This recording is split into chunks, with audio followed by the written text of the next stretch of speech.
lag. I'm trying to see if the natural sound's picking up in here.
Right field batting third, number 2, Mangini.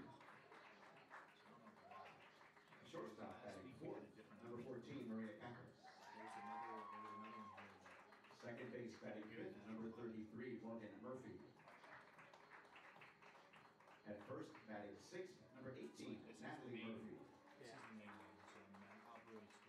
Designated player batting seventh, number 16, Cassie Patterson. Catching and batting eighth, number 7, Jacqueline Yuskovich. Left field batting ninth, number 5, Megan Miller. Pitching for the Saints, but Kyra Gibson. Yeah. I think Connor said he'd show up.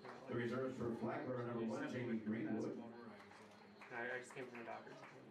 Number 4, Tabitha Foreman. So I'm going to leave it to right about here. And then Number 6, Nadja Gerald. Okay, and then just turn this one up. Number 8, Elena Savaglio. this one up to 3/4, and then this one is going to be Number 9, Alyssa Velez. Number 10, Brittany Rayfield. like I said, as you're going, Number 13, listen, Kayla McHugh. Number 15, Haley Krinsky. I don't know how to do it. Yeah. Number 17, Zoe Moni. And number 24, Anna Duovich. Flagler is led by head coach Catherine George, assisted by Kaylee Allen. And now, here are the starters for your University of Tampa Spartans. At first base, batting leadoff, number 19, Emily Jensen. At shortstop, batting second, number 2, Steph Palmer. In center field, batting third, number 22, Corinne Miner. Okay. At third base, batting fourth, number 44, Sam Worrell. Right field, batting fifth, number 13, Lexi Chevalier. Pitching and batting sixth, number 9, Matt Dooley. At designated player, batting seventh, number 16, Sam Kay. Catching and batting eighth, number 54, Maddie Farrell. At second base, batting ninth, number 12, Erica Matic. Flex players, number 17, Lauren Reyes. And now your Spartan reserves, number 3, Christina Clawberg.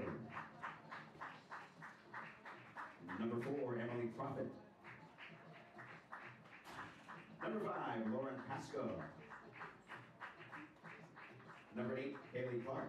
Number 10's not here. Number 10's not here. Number 11, Mackenzie Allen.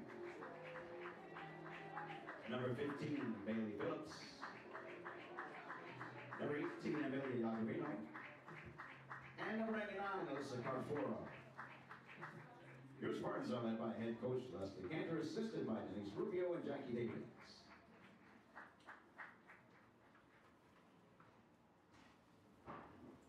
At this time, ladies and gentlemen, we ask that you please remove your hats as we honor America with the playing of our national anthem.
Ladies and gentlemen, the NCAA, the University of Tampa, and Flagler College all promote good sportsmanship by student athletes, coaches, and spectators. We request your cooperation by supporting the participants and officials in a positive manner.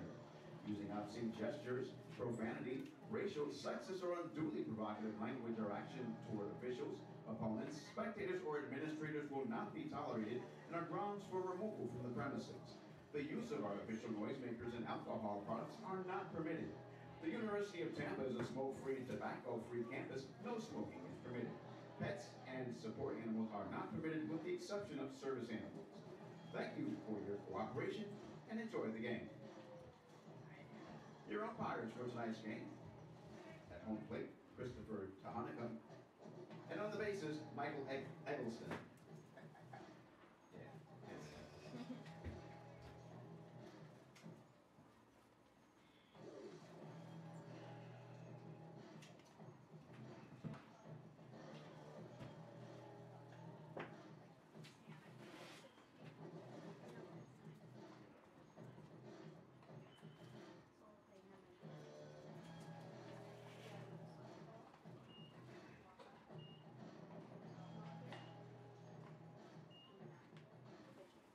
Good afternoon, ladies and gentlemen. We are joined today for our matchup between the 12 and 10 Flagler College and your Tampa Spartans, who come in with a record of 10 and 6. On the mound is McKaylee Dooley, who sports a 1.15 ERA for Tampa. She's going up against Kyra Gibson, who has an impressive 1.97 ERA. Spartans come off a 3-game series defeat against Eckerd College. However, they still sit at 10 and 6 on the season. The Saints have not played any matchups within their own conference. However, are averaging an impressive 6 runs per game. Stepping into the batter's box first. Number 3, Garland Evans. Number 3, Garland Evans.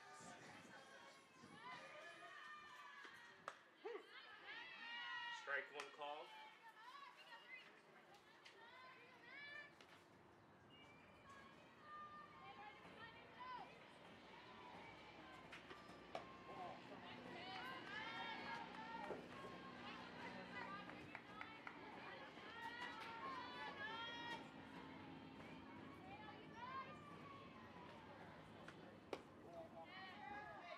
This is 2-1.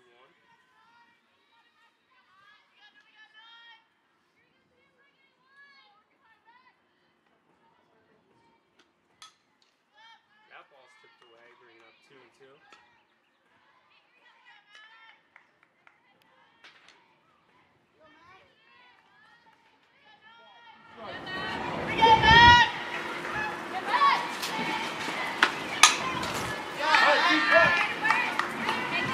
Evans able to fight that one off.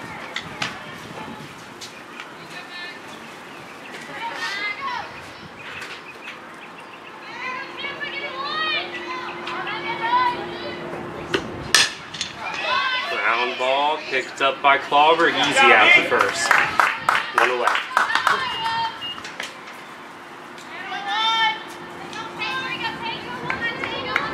Tampa has been excellent in not allowing runners to score in the first inning. Julie usually comes out looking to work real quick. Now it's Ada Morgan. She takes first ball strike. Morgan's the real focal point of this batting lineup. She's got 9 RBIs on the season and 11 runs. Pops that one up straight to Julie. 2 away.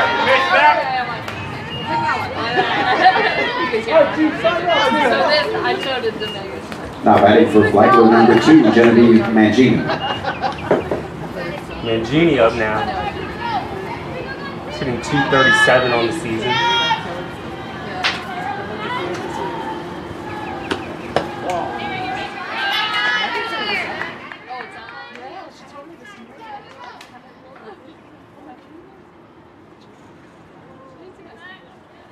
First pitch called ball, second pitch on the way. Pops it up in between right field. Ooh. That ball will land. She's going to slide in with a double. Lexi Chevalier was over there making a read on it. Almost got there. Again, still 2 outs.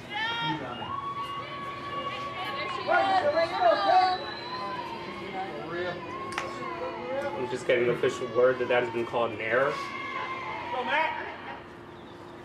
A bit windy today. It's very overcast outside. Okay. Rainy conditions earlier caused this game to go from a 3 p.m. expected start time to 4 o'clock.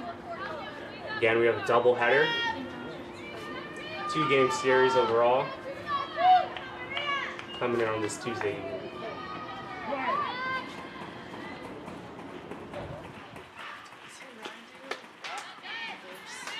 First pitch called ball. Mangini over there, very eager on the base paths. Up now, shortstop Cathos. It's one of these leading hitters for the Saints. Great pitch there. 1-1 on the count.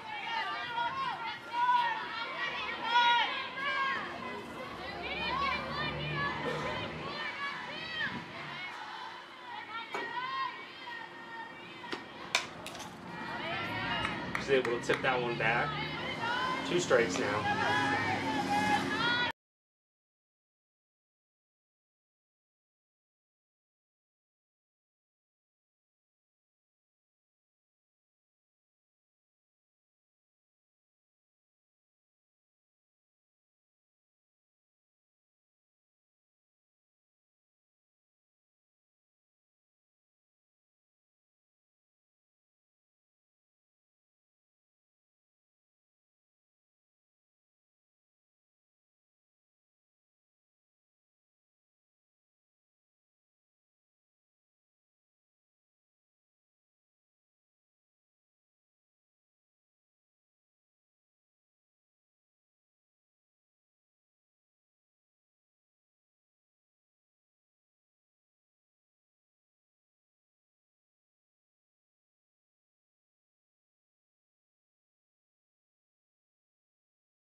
2-2 now.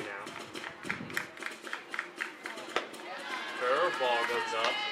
Full count.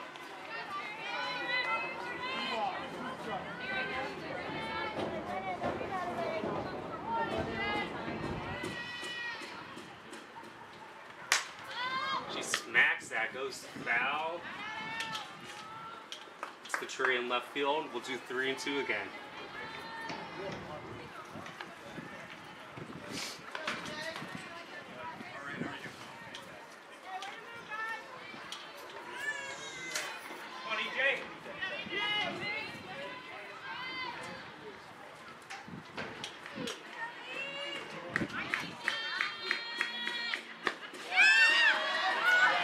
Looks right there at ball 4, gets on base.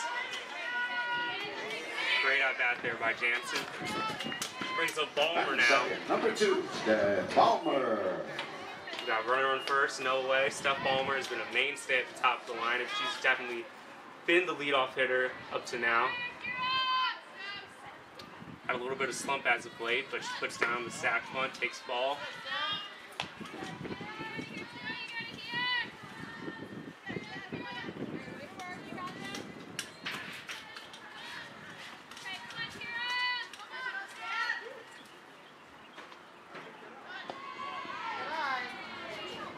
Balmer takes ball 2.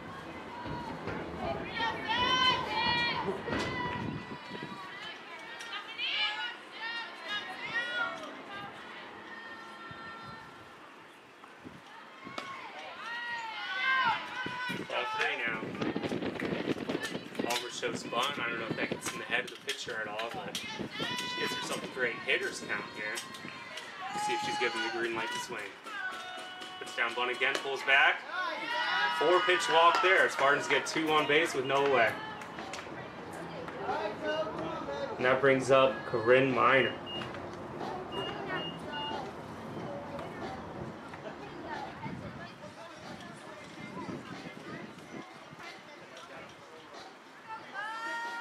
Miner leading the team in RBIs with 9. It's a great RBI opportunity here with 2 runners on base. No away. Third for your Spartans, number 22, Corinne Miner.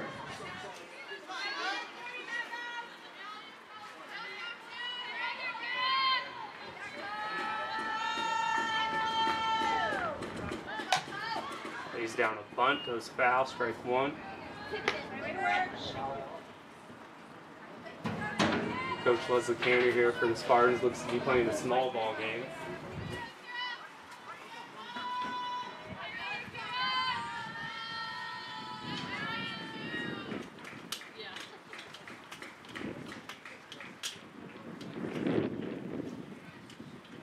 Marner getting the word here from Coach Cantor.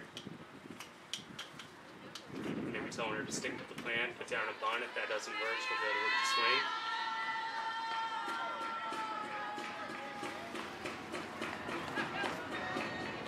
Go, go!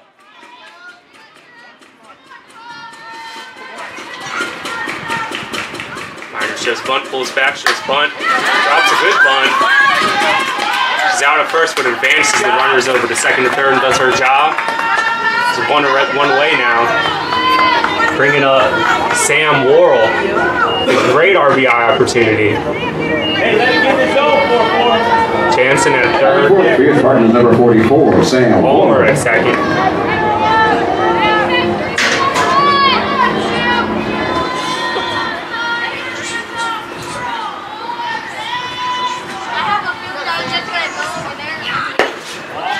Will takes the first pitch, low ball 1.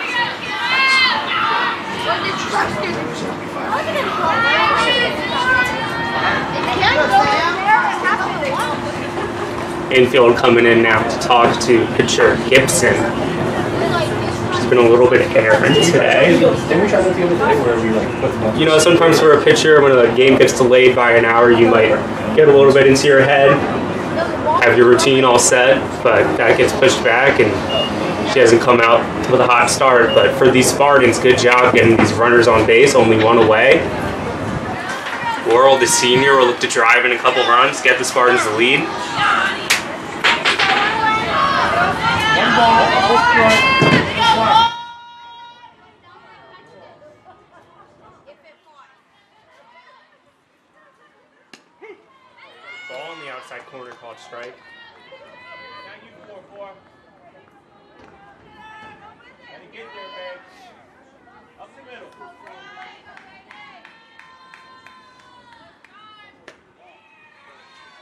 Pitch up high ball.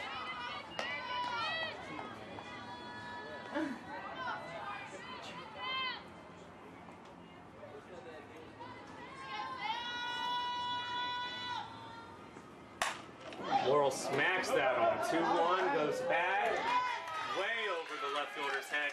2 runs will score easily. Worrell stands up with a double. Spartans take a 2-0 lead. Great piece of hitting right there.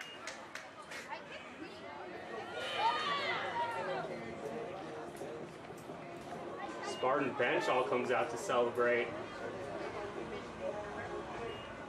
Man, it's got to be encouraging after you don't have a great offensive weekend. Come out here in the first inning, get 2 runs on the board, and you know you have your best pitcher back there, Corinne. You got Dooley. He's going to come out. First pitch called strike. Chevalier at the plate now. She also has an RBI opportunity here. Worrell over on second. Still only 1 away.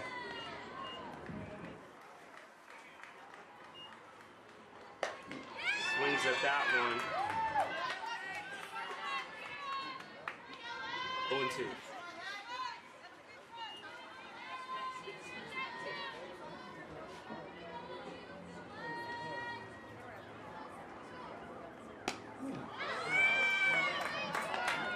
She reached out there and missed. That's going to be 2 outs.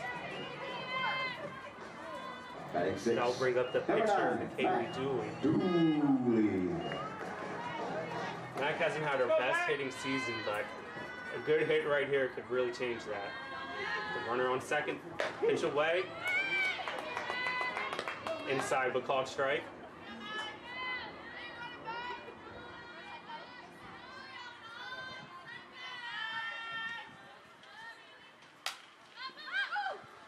Dooley tips that one away, 0-2. Go, Mac.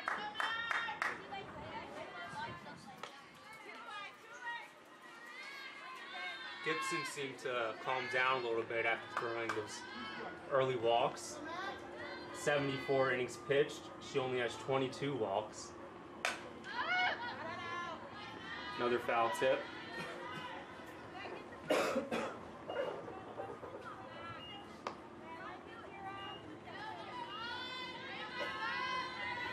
Oh, Matt.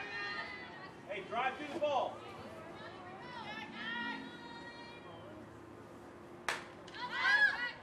Dooley pops that one up and back. Off the netting. Count remains 0-2.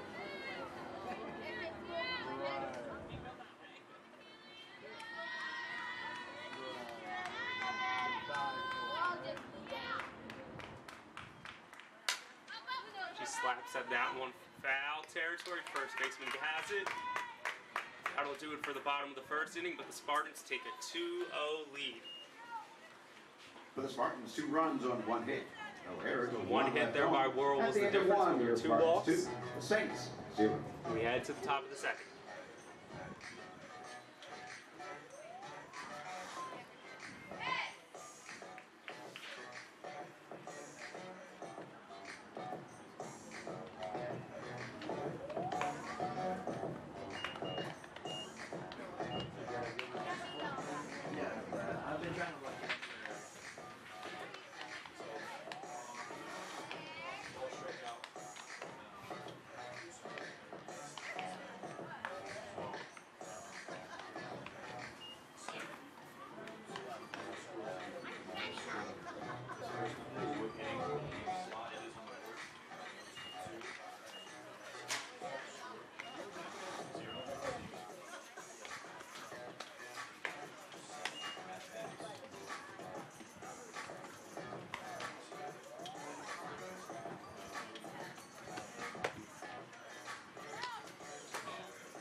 Now batting for the Saints, number 33, Morgan Murphy.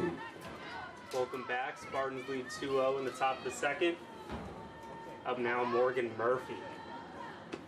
Dooley delivers the first pitch strike.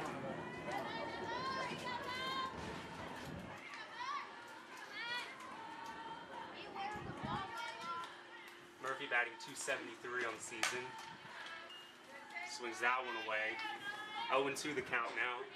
Dooley's gotten herself ahead. Maybe looking to pick up another strikeout here.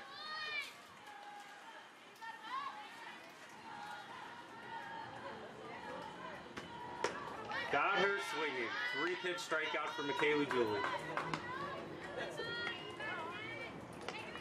Batting for Flagler, number 18, Natalie Murphy.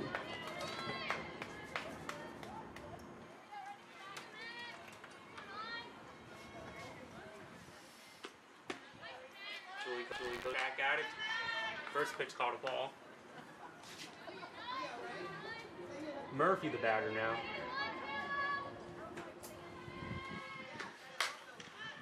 Pops that one up, shallow center field, comes back into second base. Erica Maddox there, pulled and call collected, makes the catch.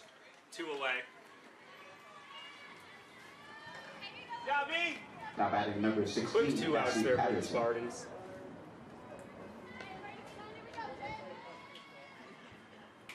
Cassie Patterson now at the plate. She's hitting .375 and only 16 at-bats. Swings at the first pitch. Strike 1.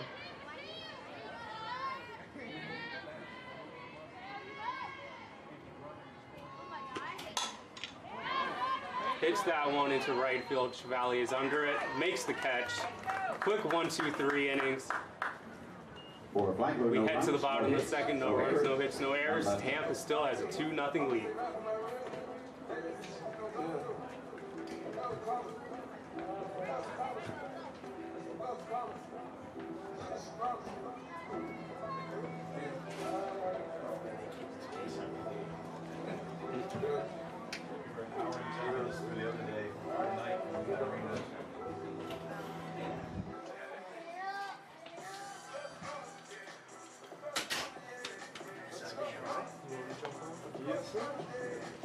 Hold it down for us.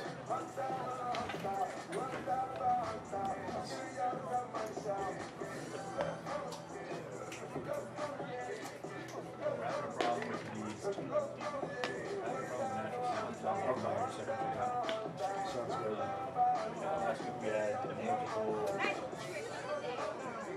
multiple audio sources. Yeah. There's only one right now. Okay. So you see this probably. So turn the volume more. Let me try listening on the Now batting for your Spartans, number 16, Sam Kay. yeah. We are back now in Tampa. Sam Kay, the batter for the Spartans. She stands in with the left-handed at-bat here. I'm joined on the broadcast now by Connor Moore. Alex, good to be here. Spartans got a 2-0 lead as Kay fouls the first pitch off. Sam Kay getting an opportunity today in the lineup. Adding a wrinkle as a left-handed bat.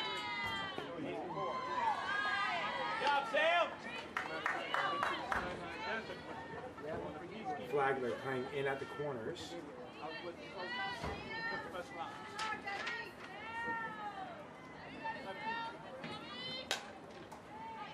Kay takes a swing at that. Goes foul. 1-2 the count now.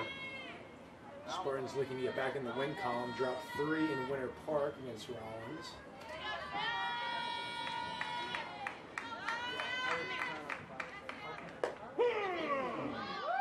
Batter looking there on the outside corner, 1 away. Flagler, of course, in the Peach Belt Conference. It's a regional Now batting for your Spartans, number 54, Maddie Farrell. Catcher Maddie Farrell up now. Sitting in the 8 spot. Takes the first pitch strike. And Coach Leslie Canner has been unafraid to mix up the lineups 1 through 9. Trying to find the right mix. On the Spartans, this is one of the teams, they have a lot of depth. They can beat you in a multitude of ways. Pinch hitters, relief pitchers, but McKinley Dooley's pitching. There is no need for relief. Yeah, and to speak on that, we have a lot of depth, but definitely not at the catcher position. That has been Matty Farrell's for the taking.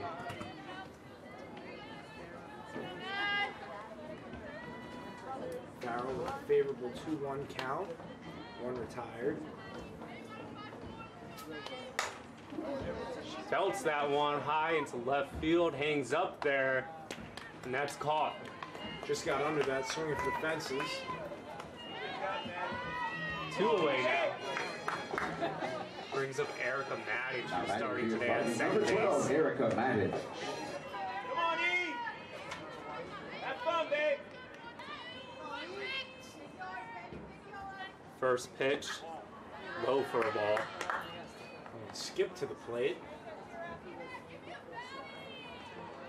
Matic, one of those contact hitters, looking to get on base any way she can.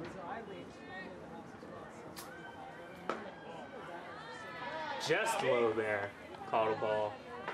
Good eye for Matic. Bringing up a favorable 2-0 count. Matic has not seen a ton of at-bats so far this season. But with a good showing today, she can show Coach Canner that maybe she could be a part of this lineup going forwards. Yeah, Matic just stayed humble throughout the process, knows there's a lot of talent on this team waiting for her call. She gets it in the first game of the doubleheader. Looks at 3-0 all the way. Chris Hanukkah, the crew chief, calling balls and strikes. Michael Eggleston is at first base. So one is popped sky high. And that's your inning. No runs, no hits, no errors. Go to the top of the third. No Spartans runs, up no 2-0. hits, on no errors, and none left on at the end of 2. Spartans 2, Saints 0.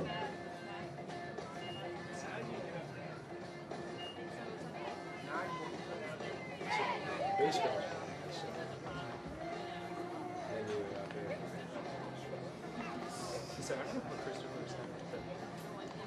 The mic.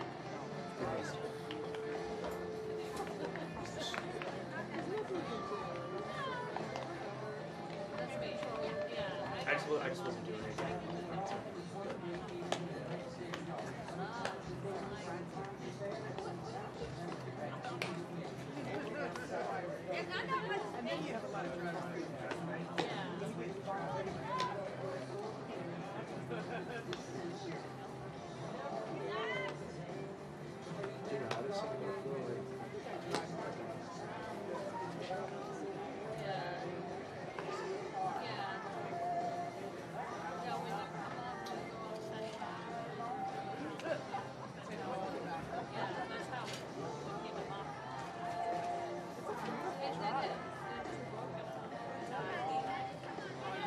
Fighting for Flagler, number 7, Jacqueline Nieskin.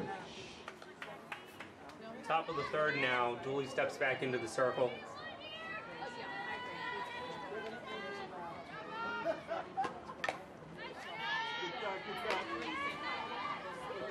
First pitch strike. No hits for Flagler so far in the game.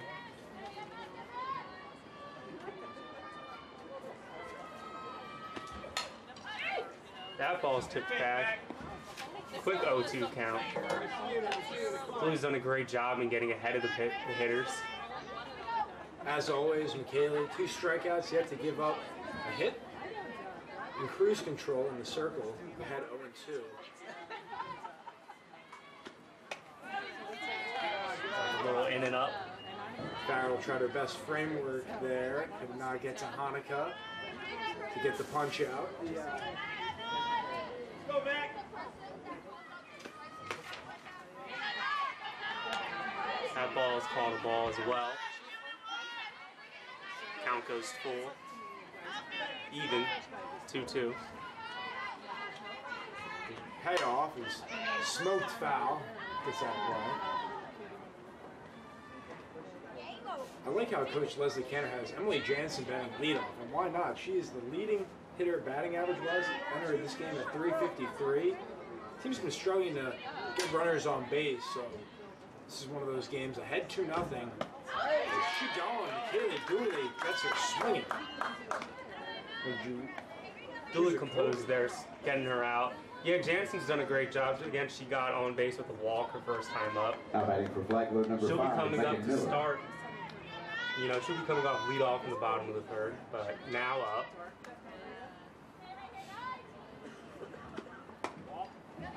Megan Miller takes the first pitch ball.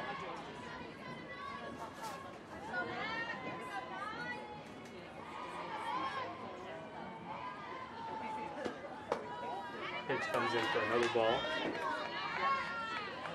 Here we go, Mac Big! Miller hitting at 250 average on the season.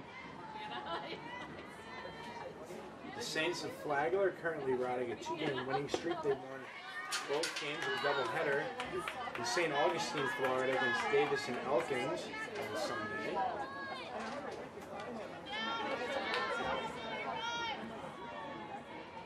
Dooley trying to find the strike zone, 3-0. Does so. Flagler is a team out of conference, but located over in St. Augustine. This is not too far of a commute for them. Similar to other teams that we have in the SSC conference. I think you talk to Coach Gouge and Coach Canner. It's a regional game out of conference when it comes down to it. Both teams want this game badly, especially for Tampa, having lost 3 in a row. This is a big momentum game. Get back on track. Maybe get the sweep today.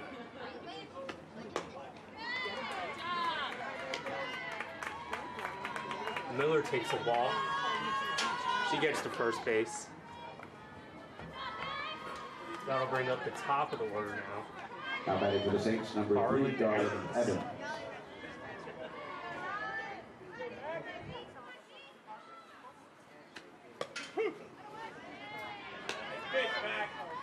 Miller became the first base runner of the day for the Saints. She has 21 hits on the young season. Swinging a miss there, though. 0-2 count. Senior from Gainesville out there in Gator Country. 0-2 Dooley. Spoils it is Evans.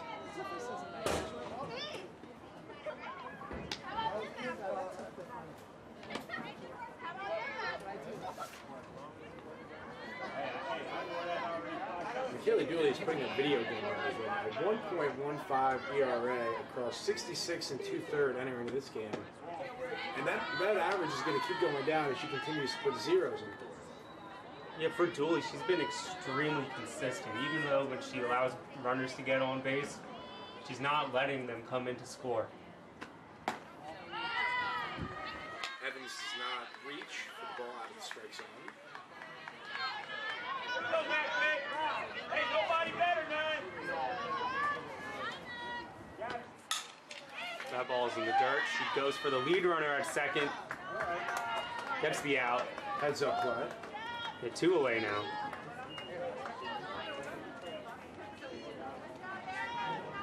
Smart play there, knowing to stop a runner from getting in scoring position. The Spartans continue their homestand Friday and Saturday. They get into Sunshine State Conference play, facing Florida Tech. Florida Tech currently 16-4 in the year, and 4-2 in conference play. Of course, the Spartans are 10-6 and 4-5, so they're still trying to find their stride. Spartans started the season off very strong. Hit on a button, but foul. And as with any team when it comes to playing ball, you get your ace a lead early, the game comes a lot more simply.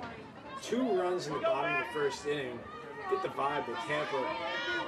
Right now they just got to let the McKaylee Dooley show take place. Can't relax here though with 2 strikes to Tatum Morgan. In 22 games, she's had 37 total bases. Very solid hitter for the Saints. Look for Dooley to give her best up here with 2 strikes, and that is roped for a foul. Yeah, Tatum Morgan entered this game leading the team in hits, 23, 6 of which were doubles, or a triple, and a home run in the mix. She swings and misses there. Dooley puts her away. working in and out of trouble as we head to the third Presents inning. no runs, no hits, no errors, Coming up and for one left Spartans, on. Jansen, Balmer, and Miner. 2-0 Tampa. You're listening on the Sunshine State Digital Network.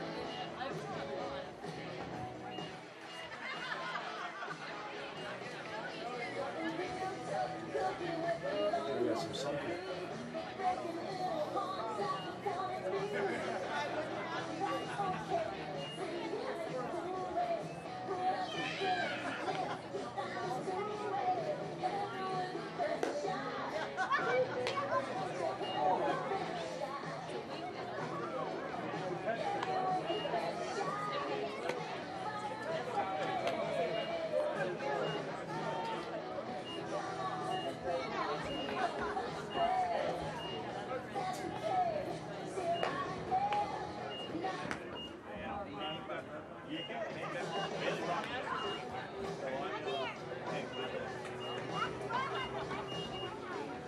Emily Jansen back up to the plate. Now batting for your Spartans, number 19, Emily Jansen. We've reached the bottom of the third. Top of the lineup now.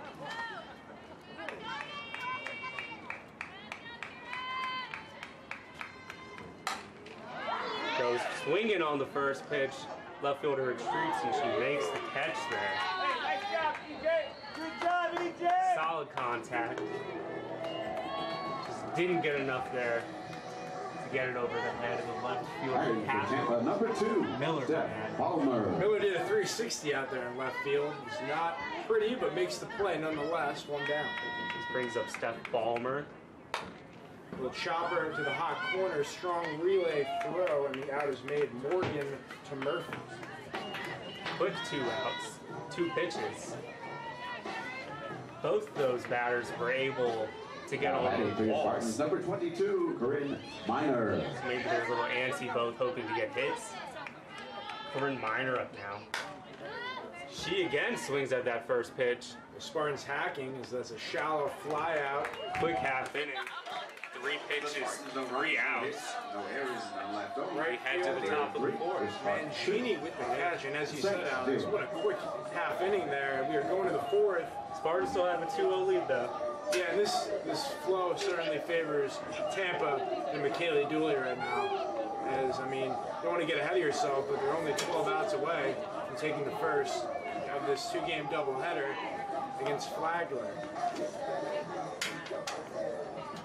Defense comes out quickly. Not a lot of time to rest. But you know Dooley likes to work fast. Stay down, man. Coming up next is Mangini.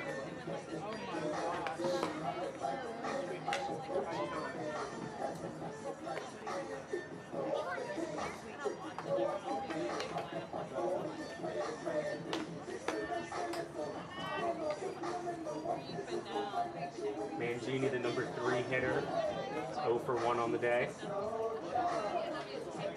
The Flagler Saints, they're a relatively new program of softball. They only started in 2009. Catherine Gorge is the second coach of the program's history. 26 and 27 a season ago. Batting for Flagler, number 2, Genevieve Mangini.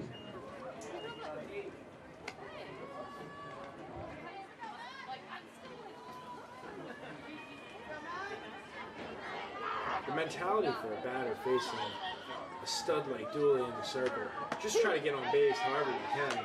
Saw last inning, a walk was worked. Made her throw some extra pitches, but you're not going to get too much good contact when she's in the zone like she is right now. It's a bit intimidating when you see that 1.15 ERA before the game. It changes up the strategy a little bit. Especially when you factor in a whopping 78 strikeouts. No contact is going to be made. Occasional foul tips, but that's about it. Yeah, Dooley gets ahead of Mangini here, 1-2 the count. She gets her swinging. Another strikeout. Came with the changeup out in front. Pulled her there, didn't even touch the ball. Now batting for Flagler, number 14, Maria Captain. Pathos comes up now, the shortstop. Swings at the first pitch, foul.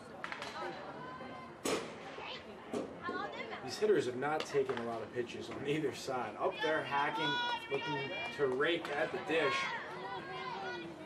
Flagler still trying to find their first hit of the ball game. Dooley now has 5 strikeouts through 3 1/3. Capos struck out in their first at-bat. That was in the first inning, and now behind 0-2, in jeopardy of going down for the second consecutive at-bat.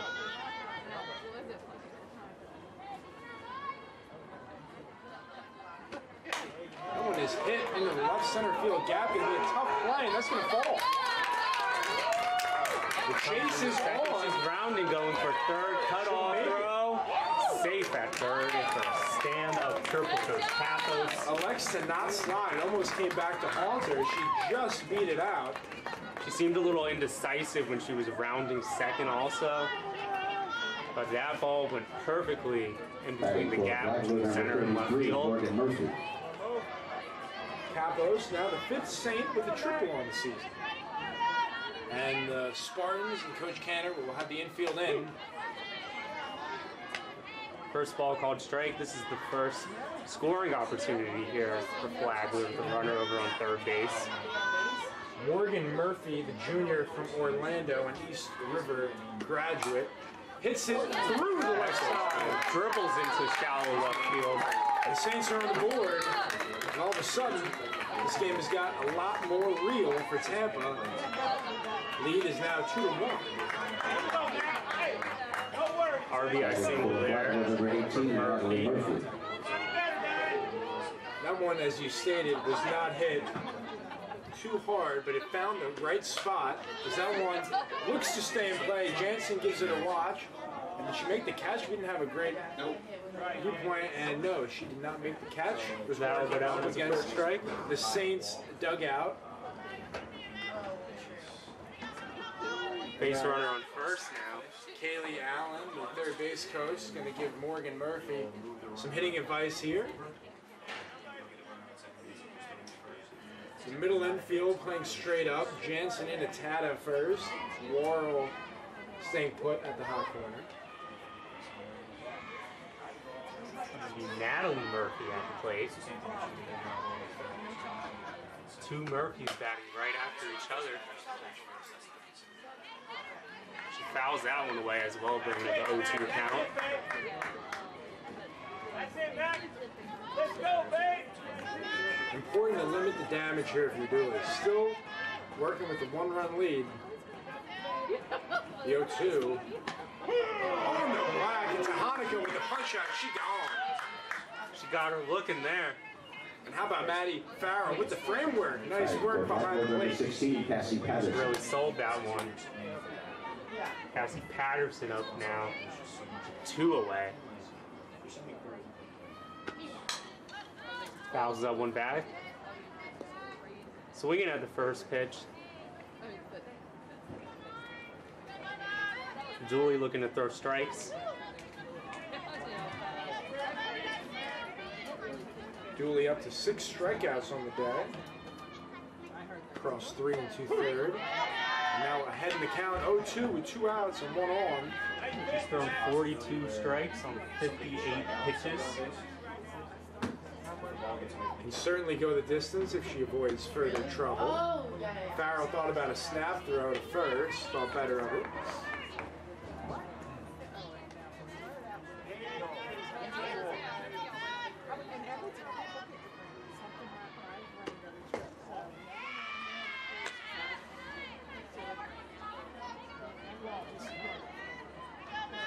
Ball from Julie, count goes even 2-2. Sky high pop-up, who's going to call for it? It's Jansen, gives it a look, makes the play, and we head to the bottom of the 4th. The Saints score one, but leave one on base. And now coming up and one left on. for the Spartans, it's Worrell, Chevalier, and Dooley on the Sunshine State Digital Network.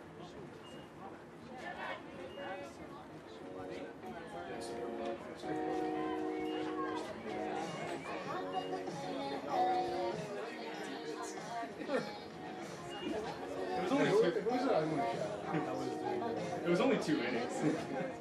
It was only 2 innings.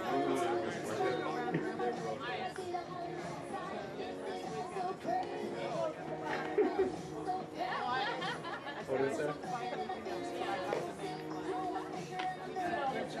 You tell the scorekeeper top of the fourth they scored 1. This is the bottom of the fourth. Yeah. Yeah. So.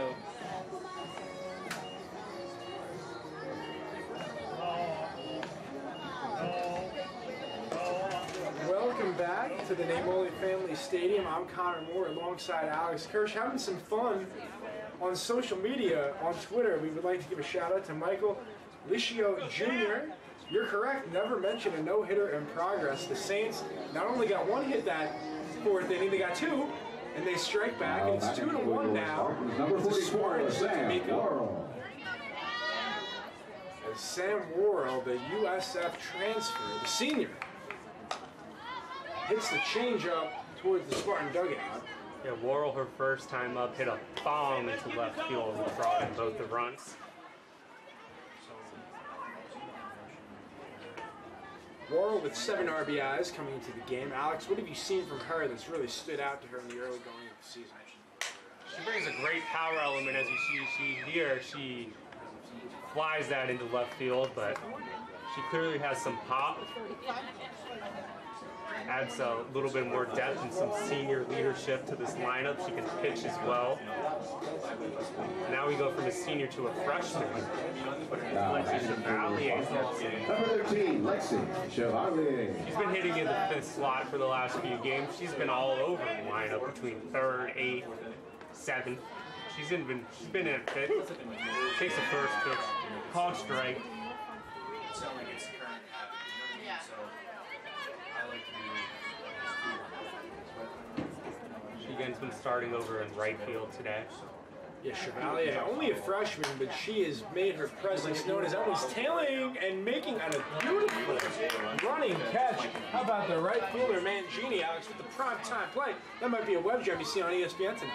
Yeah, she tracked that real well, got low, saw it all the way in. I think if that landed, Chevalier would have thought of going to second. For all you young outfielders out there, it's all about the angle. But she took the correct trajectory to the ball, made the play with plenty of time, and now the Spartans looking for a quick inning as that's a slow dribbler, 3rd to 1st, and the Spartans go down 1-2-3. As we get ready for the 5th inning, Alex, this game's flying by.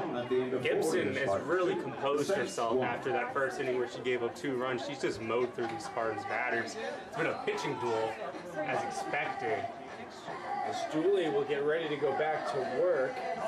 Coming up, it is the 8-9-1 Mijkowski, Miller, and Evans for the Saints. Neither have gotten a hit yet, so we will see against the dangerous Kaylee Dooley. What does she need to do? Of course, from the Saints' perspective, they got on her early in the count. She's going to look to get some foul balls, get ahead. What do you think is crucial here at this point in the game? Well, when Dooley goes out there, she's really looking to throw those strikes, and I'm pretty sure that from Flagler, they looked at the scouting report and know that she throws predominantly strikes. If she were to mix up on those first couple pitches, some balls outside and see if they chase, maybe get ahead of the count that way and then give them their best stuff with those 2 strikes. You know, in the last inning, Flagler scored their run with the 2-strike count. Dooley might look to get somebody to chase on that rise ball, which has been one of her most effective pitches over the year. Well, as you stated earlier, it's certainly a pitcher's duel right now. Only 3 hits have been mustered through 4 innings, but 3 runs to show for it. As we're about ready for the 5th inning of play coming up for the Saints. For Flagler, number 7, Jacqueline Mijkowski, the junior from Rockledge, Florida.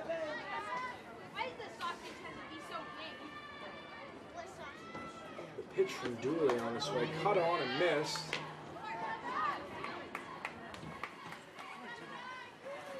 important inning right now for Tampa. Settle the storm, 9 outs away, taking the first of 2. Spartans are known for also scoring in the latter halves of games. Well, they definitely want to add on some insurance. Nonetheless, the 0-2 from Dooley. On his way, Farrell tried to frame it, not budging his Hanukkah. Just on the outside half.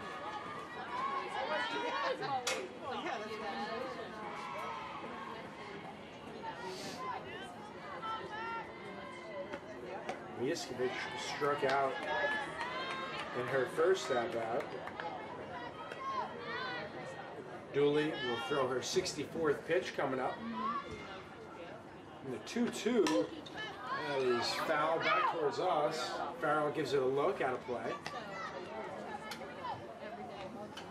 On the other hand, Gibson for the Saints only has 47 total pitches through 4 innings. Very impressive, and she'll likely be in it for the remainder of the game. And the payoff is crushed foul down the left side. She thought that was going to be hooking in. Almost. Reminder, it's tournament time for basketball. Please join us tomorrow at the Bob Martinez Athletic Center, 7 o'clock. Their number 2 Tampa Spartans. The women host the 7th-ranked Rollins Tars. The 2-2 will do it again. And the men, they're representing the 8th seed. They travel to Nova, the imperative game trying to extend their season. Should be 2 exciting matchups. The Spartans men almost took Nova last time they faced them, lost narrowly in overtime. For the women, they've been solid throughout the season, recording over 20 wins. They've been great at home. It's a golden age right now in terms of sports here at UT. It's a full count. Dooley unleashes. She gone to Hanukkah. A generous strike zone. But hey, Maddie Farrell deserves a lot of credit. She made it look appealing. The punch out delivered. The 7th of the game. Now batting for Flagler, number 5, Megan Miller.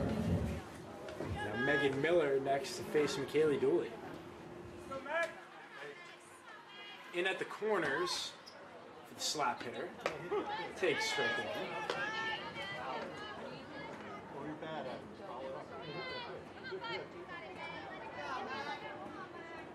Surprised to not see a batter swing at the first pitch. She looks at 2 in a row. Well, Miller walked her first at-bat. You can tell she was trying to see if McKaylee missed the zone, but that's not the case. 0-2 in the driver's seat, McKaylee Dooley. Yeah, we'll see if she looks to throw something a little bit outside here. That one gets out of play. Gave it a look, tailing down the first baseline. Yeah, ball ended up going down the middle. Just a testament to the type of contact that the Saints have been getting all day. Lazy little loopers, not finding the field of play. We've seen when that did go in and dribbles in, it can, make up some controversial attempts from these fielders. As we had some rain earlier today, and that field is a little bit wet. The dirt can be a little bit slow. Just gets a piece, staying alive.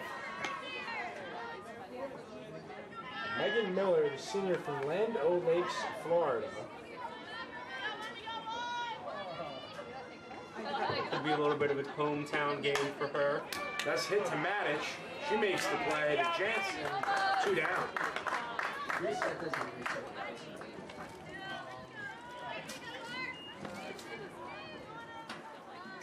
Spartans' defense has been sound to Batting for anything. Flagler, number 3, Garland. Hey, there's been a player there, and the long time it wasn't. Give credit to the Saints. They were able to get on the scoreboard. Yeah, now we head to the top 3 order for the Saints for the 3rd time. In comes Garland Evans.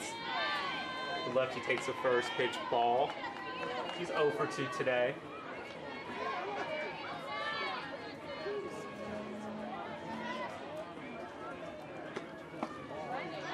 Outside 1-1.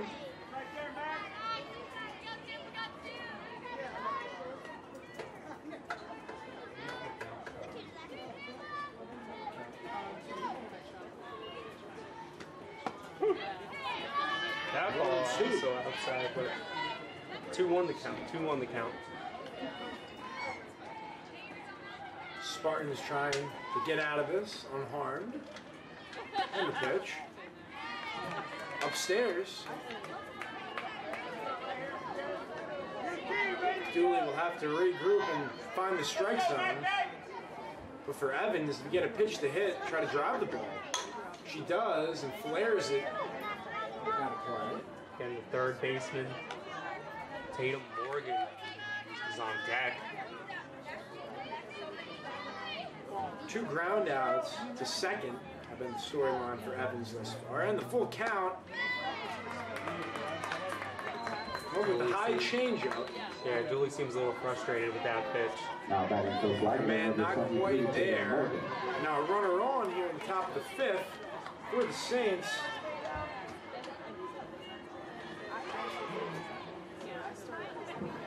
Insert Tatum Morgan, the junior from Lake City.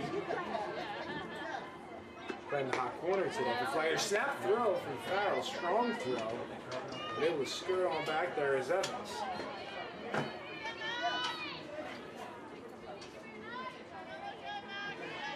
Evans does not have any stolen bases on the season. She's going for that secondary lead, but against Maddie Farrell behind the dish, do not want to test her. We've seen her throw out a bunch of runners, particularly in that Ursuline game, our home opener. She was electric throwing the ball. Big swing and a miss there. Brings up 2 strikes now.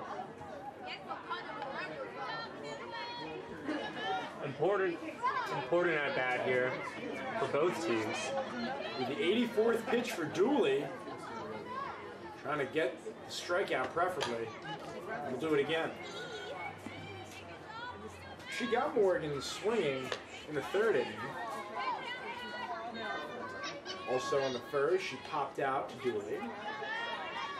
Getting a look ahead in the bottom of the 5th, it's Sam Kay, Maddie Farrell, and Erica Matic. For Tampa, she gone. Maddie Farrell hung on. That one might have been foul tip, but she hung on nonetheless for the 8th strikeout of the game. Tampa is 6 outs away from taking game 1. You're listening on the Sunshine State Digital Network.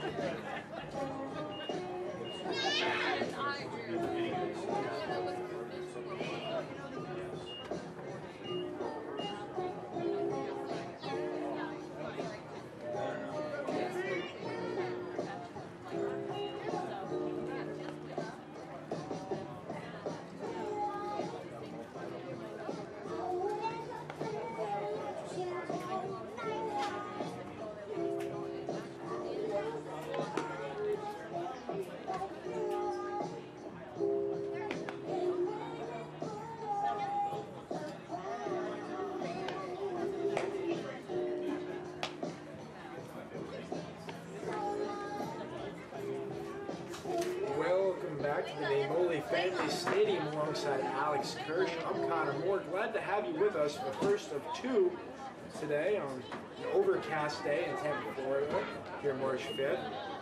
2 regional teams here in the South. The Saints of Flagler enter 12 and 10. Tampa 10-6 on the year. Sam Kay, the Southpaw, will be next to face Gibson. What's Gibson? She only has 47 pitches and a respectable 2 runs through 4 innings. What's she been able to do, Alex, thus far to limit the Spartans offensively? She started off the game a little shaky, but she only gave up that 1 hit. But since then has not given up any hits. She's getting these Spartans to swing at some pitches early, limit the amount of damage that's been done during the inning. Spartans have not had any significant base runners since that first inning. And with the 2 strikeouts she has today, now up to 35 on the year. She came into the day with an ERA under 2. That's a pop out over there to the second baseman. Play will be made. It's going to bring up Maddie Farrell. Come on, Maddie, big! Now batting for your Spartans, Maddie Farrell. Farrell hitting 175 on the season, but has almost a 300 on base percentage at 283.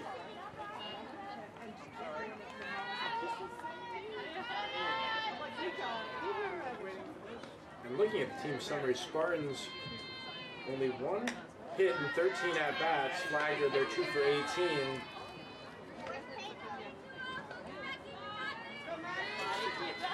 See what Farrell can do with a hitter's count, 2-0, 1 down. Bottom of the 5th. She gets the green light, and this one might fall into center, making a lunging effort. This is the center fielder. That's a heck of a play. Making it look easy is Evans.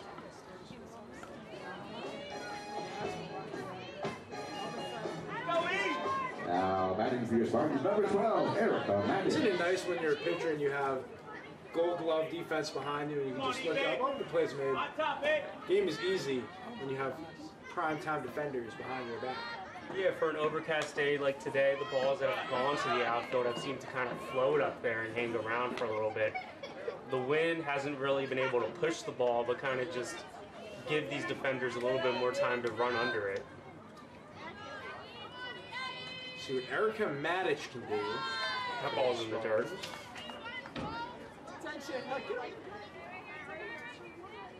Come on, eBay.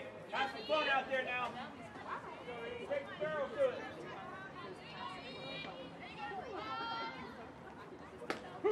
Check swing didn't matter in there for a strike 1-2. Going back to what you were saying, Alex, the carry has not been there today off the bat. Of course, Capos is triple. That was a liner in the top of the 4th, and Sam Worrell's double in the 1st. That ball's ball's hit to short and makes the play. And we go down 1-2-3 as we get ready for the 6th inning. Game's flying by. Only 6 outs left between McKay and Dooley. Right now, stay in the zone. She's up near 90 pitches, so I don't think pitch count's going to be too much. This is her game. Only surrendered 2 hits. What does she have to do to slow down the Saints? We're trying to make a comeback and maybe force extra innings. Yeah, Connor, coming up for Flagler is the heart of the lineup at 3, 4, 5. For Dooley, it's getting that first out and going from there. You know, especially with a 1-run lead, you want to limit just the total amount of base runners. She's done great today in terms of strikeouts. She has 8 on the game, very impressive.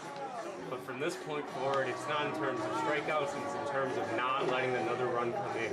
Yeah, when she gets ahead in the count, she's pretty much untouchable. The only time she runs into a little bit of trouble is when she gets behind and is forced to throw strikes. Hitters know that. When she gets ahead in the count, she allows hitters to maybe expand their strike zone reach, and that's why you're seeing all the swings and misses. Now 8 strikeouts for the game. Only 3 hits today. Again for the Spartans, they scored both their runs in the 1st inning. And that's all so far that Dooley's needed to hold the lead. Would be good to see at the bottom of the 6th inning an insurance run. However, Dooley faces a very important top of the 6th. She could potentially end this game with only 6 batters. Now as Mangini, she swings at the first pitch, popped up to Worrell at 3rd. She makes the play easily. What a start. 1 pitch, 1 out. That's what Michaela Dooley had drawn up coming out of the dugout. And now Mangini has now made a hit today, but Capo, she has scored the lone run of the game for Flagler in that triple in the 4th inning. One of the only real contact hits that would driven the ball deep in the outfield. As that one is looped, and that one's probably going out of play. Yes, it is. That's going to go down as a first strike. See from Capos here, as soon as she makes contact, she's willing to just run right out of the box. She was able to get that triple standing. The 0-1 from Dooley, taken on the black for a strike, 0-2 now. And I agree, Alex, there are a lot of slap hitters for this Flagler team, just trying to make contact, try to find a hole in the defense, and like you said, put the wheels to the test.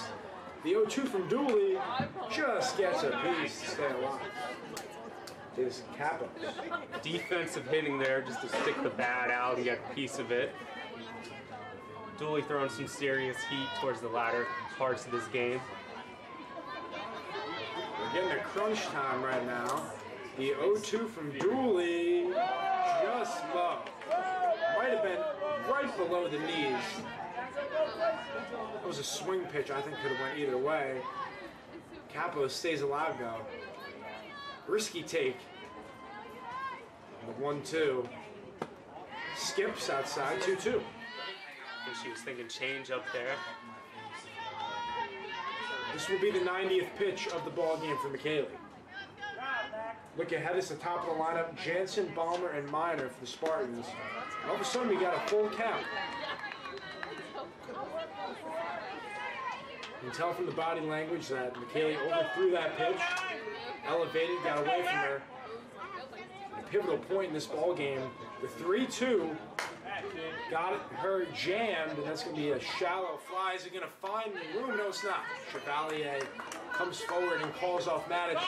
It looked a little uneasy out there. That's one of those plays you're the outfielder, have got to call off the infielder. Much easier play coming in than running out. Maddox has had not a lot of time over there at second base. However, she has been a solid defensive player, able to communicate with Chevalier. However, the two of them have not played together that much. Chevalier is a freshman. The 1-0 from McKaylee in there for a strike. Morgan Murphy is 1 for 2 on the day.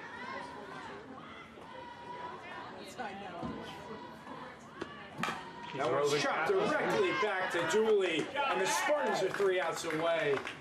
Great instincts there. Yeah, she just picked that like there's no tomorrow right there. Beautiful play. That ball was screaming, line into center field. She just picked it right off the dirt and got the easy out at first. And what we had been talking about before, that needed the quick inning, she got it. And at this stage, should not be any worries as we approach the 7th in terms of pitch count for Dooley. This is her game.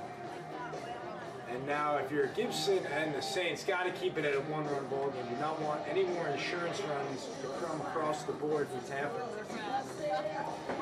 All the pressure now shifted over to Gibson. Reminder, after this game, stay with us. There will be the second game of the doubleheader. Give about 25-30 minutes or so. We'll start that game up for you. As is the case with all the doubleheaders, there'll be a switcheroo with the umpires. Tahanico will move over to first, and Eggleston will take over the crew chief responsibilities.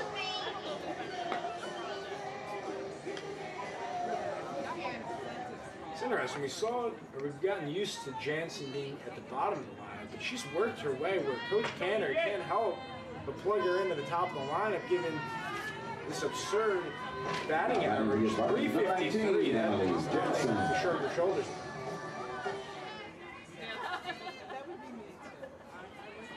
She walked in their first at-bat before She scored a run in the first inning. First pitch is a ball. That's what you look for. Getting on base, top of the lineup, get your big sluggers. A chance with runners in scoring position is an ephus or a changeup. Not too sure what that pitch was, but it's in there for a strike, 1-1. Jansen's been a great contributor to this team overall. She started every single game over there at first base. Takes that one for a ball, 2-1 count.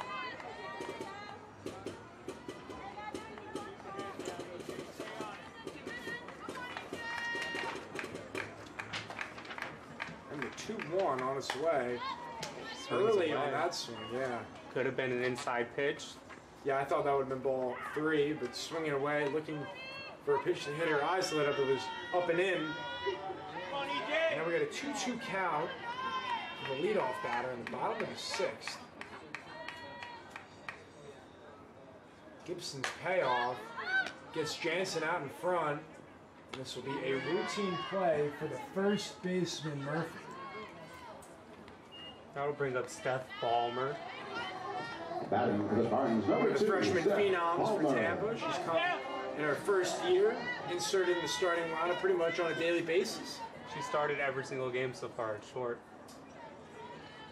Takes the first pitch called strike. Seems a little frustrated with that. Alex mentioned Jansen scored the first run of the game for Tampa in the first inning, while Balmer scored the second. And Sam Worrell brought them both in with a 2-bagger. And it's 0-1 now.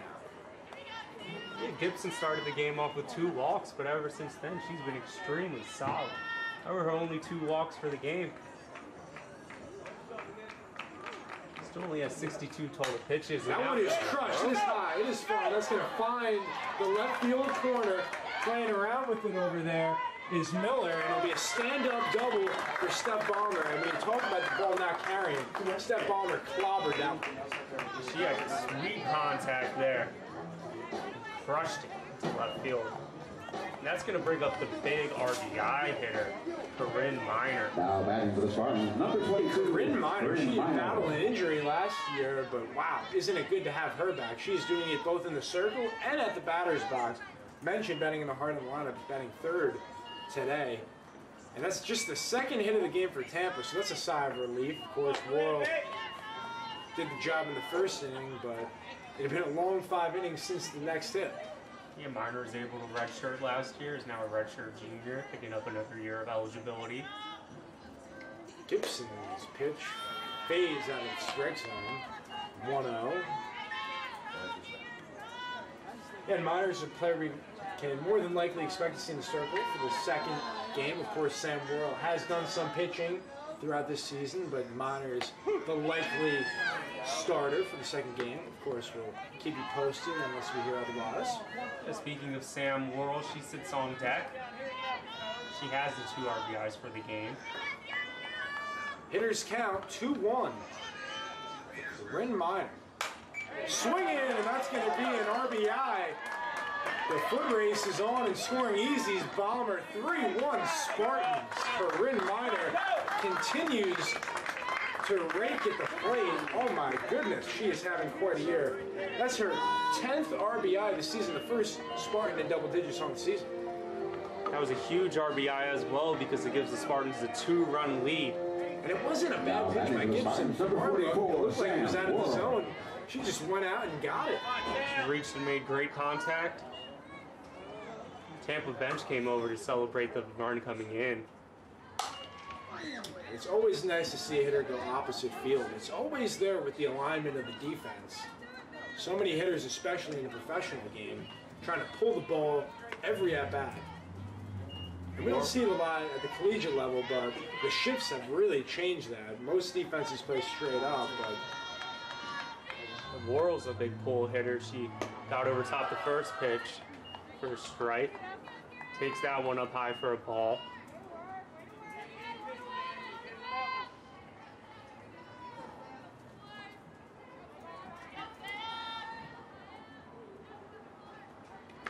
Ball in the dirt.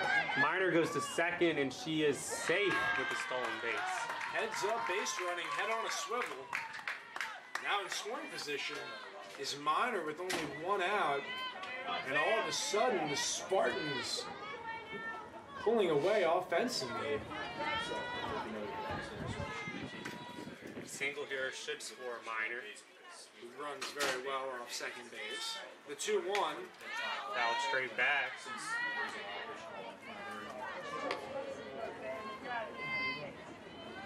Hey, get on top, 4-4. It's only a 3rd stolen base on the season for the Spartans. The 2-2 from Gibson is on its way. Handcuff that time was Worrell. Just got a piece of it. I don't know if that got her wrist or the bat or the knob of the bat. Might have fouled it off herself. Pays the price and stays up there, 2-2.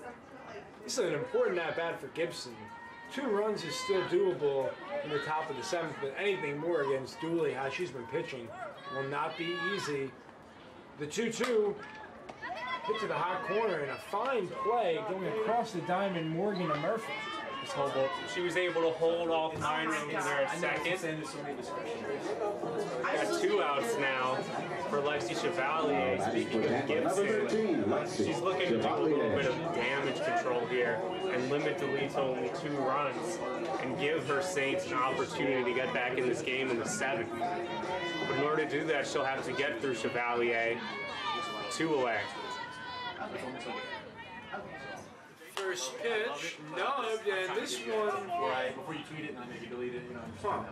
That one looked like it was coming back into fair play, but the first baseman, Murphy, picked it up just before it went back into the field of play. So a questionable decision there by the first baseman. That could have ended the 6th inning, but a new sign of life for Chevalier, who's still looking for her first hit of the game.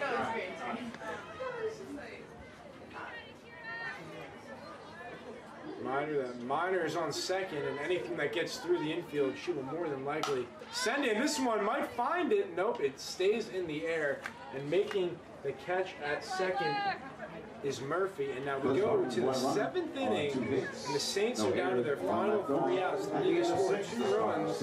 Coming up ahead, it'll be Murphy, Patterson, Mujuskovic, an international player behind the dish. We're going to see a pinch hitter, actually, Alex, potentially for the Saints. We've seen a lot of buttons been pulled. Do you flip the switch here? Offensively, it has not been a game to remember for the Saints. What do you do here? Do you perhaps go to the bench? I don't think you go to the bench here because having these batters who have already seen Michaela Dooley and what she's got a couple of times, send her out there and expect her to give her best stuff. It's a big ask to take someone off the bench. As Lauren Pasco leaves Lexi Chevalier in right field for defensive purposes. She's coming in as a defensive replacement for multiple games.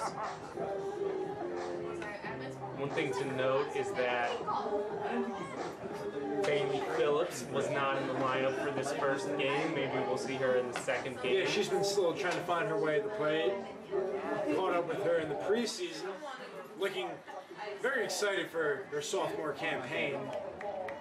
And it's still early in the year. This is a long softball season in comparison to other sports. And Tampa, obviously, it was a rough weekend at Winter Park, dropping 3. But you have a short-term memory when you have a doubleheader like today against the Saints. Winning 2 would mean a lot. As Michaela Dooley's ready. First pitch ball. 6, 7, 8. Up now is number 18, Murphy. Another person who did not start today was Christina Clawberg. She'd started every game so far at second base, but got the first game to rest. That pitch is fouled away. Be a 1-1 from Dooley. In at the corners are Worrell and Jansen. That's a chopper, Sam Worrell. It'll be a 5-3 on the way across the diamond. Sam Worrell and Jansen 1 down. Worrell's got an arm over there at third base. She needs some pitches. Fired that one accurately over to Jansen. Great defender. Cassie Peterson, the junior from Umatilla, Florida. Swinging away, and this one's going to find the grass for the 3rd hit of the game for Flagler, and that's just what they needed. Now the tying run coming up to the batter's box. Big solid contact there and looped it into shallow right field. Ms. Jukovic up to the plate. 17. Jacoby 0 for 2 today. I think we're going to have a pinch runner. It's going to be Zoe Mooney, the sophomore from Morton, Illinois, will come on and will pinch run for the aforementioned Patterson. They have some more wheels on the plate. See what they can do here. Back for Flagler number 7, Jacqueline Majuskovic. I wouldn't expect Flagler to try to steal here and risk having another out, but no one is hit on a button. Reyes gives it a look. It's going to near the wall, and the chase is on right now. Coming around and missing the cutoff man. Reyes doesn't do it easily there. Great substitution putting her over in at first base. Does her job rounding those bases. And a clutch double there for Mr. Boosty. Well, well, well, don't go anywhere. Tension at Namoli. Oh my, 2 outs away for the Spartans, but there's a man on second, and all of a sudden Flagler is a base hit or 2 away from tying this one up, and now we're going to have a meeting. Pivotal point, the infield's going to come in, as will the outfield meet out there. We're going to have another pinch runner. How about this?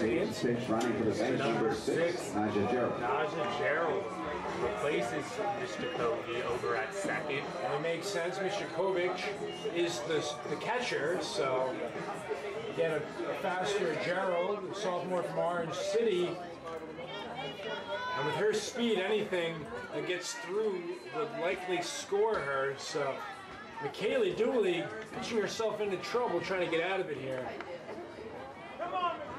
Dangerous spot here. It's the number 9 hitter up, Morgan Murphy. Pardon, Megan Miller. 0 for 1 with the wall.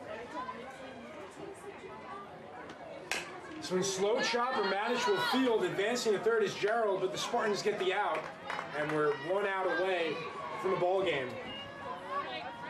It'll come down to the leadoff hitter, Garland Evans, the senior from Gainesville. Senior versus senior.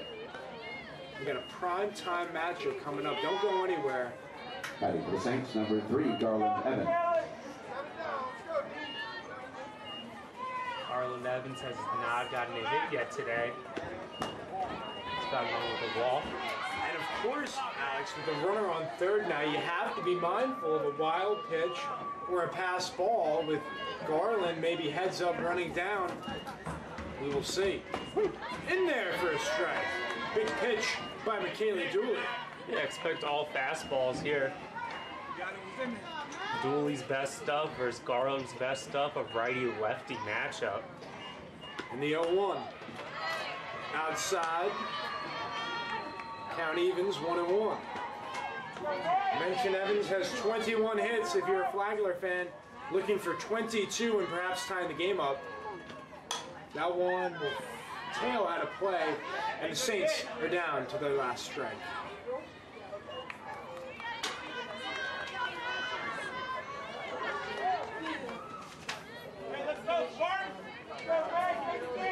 We'll see if Dooley dials up something outside the zone here and gets her to swing at it. Goes outside.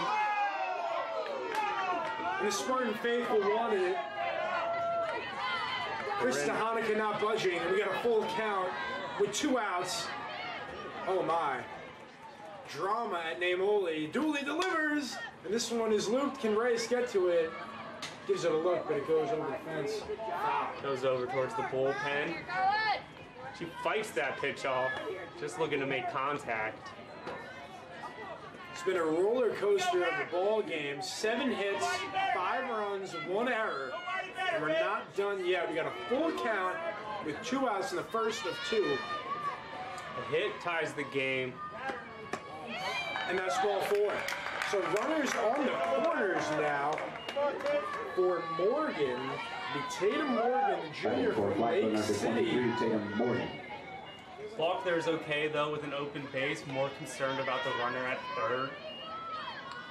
Tatum Morgan 0 for 3 today, however she has been the dominant power hitter for these Saints when she takes the first pitch strike.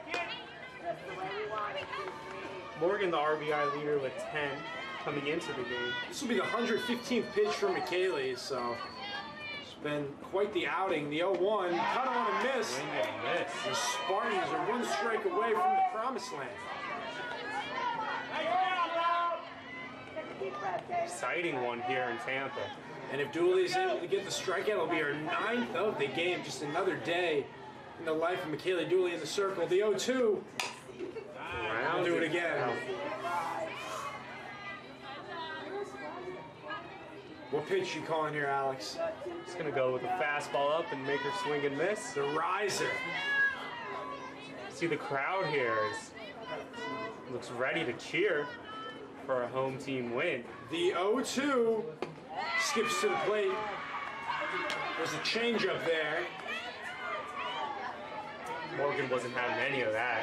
I think if you're Dooley and Farrell here, come up and in, try to jam the hitter Morgan. The 1-2. Down again. Another one that skips to the plate. It's been that put-away pitch that Mac's been trying to orchestrate here in the top of the 7th, trying to get that put-away pitch to call game. The 2-2 with 2 outs, and that's a chopper. Madish makes the save. Runner will score, unable to throw it over to first, and we have a tie ball game here in Tampa. Oh my! So 3-3. The Spartans will come up to bat in the 7th inning. That'll be an infield hit. The 5th of the game for Flagler, and that brings up the number 3 hitter Mangini. Now all of a sudden, if you're Flagler, You got 2 on base. One of your better hitters up at the plate. Holy cow, the pitch from Dooley in there for a strike. What an interesting play there on the hit. Both Jansen and Maddox went for the ball, and once Maddox got it, there was nobody over there at first base. Maybe Dooley needed to run over and cover first. Check swing, foul, out of play. And give credit to Morgan. Tatum Morgan running hard out of the box. Got him a sprint and made it. And the Saints have scored 2 in the 7th to extend this game.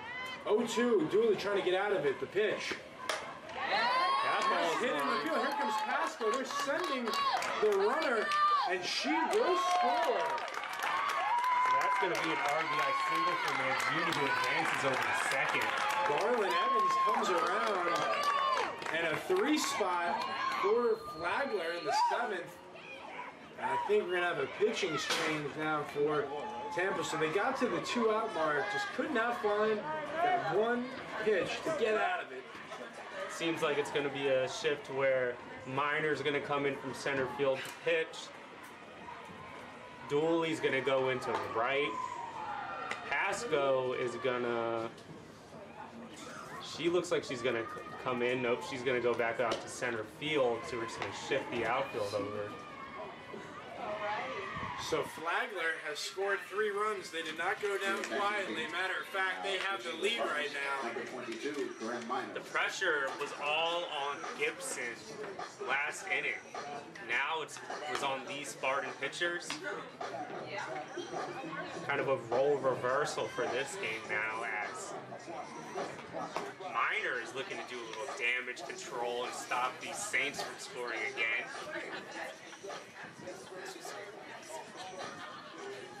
So we'll get the official scoring, but yes, it's Corinne Minor coming into the circle. And Michaela Dooley will move to right field. Lauren Pasco shifts over to center. Let's get a look ahead for the Spartans in the bottom of the 7th. It'll be Dooley, Kay, and Farrell, 6, 7, 8. Maybe we'll see a Bailey Phillips pinch hitter or so. But 2nd and 3rd now for Flagler. So Minor enters in a crucial spot as she delivers a first pitch strike. If you're a Tampa fan, seemingly need to get out of this with an out and hope to scratch for 1 or 2 in the bottom of the 7th. The Flagler was down to their last out and last pitch. Strike. Yeah, last strike. As Myers quickly ahead 0-2.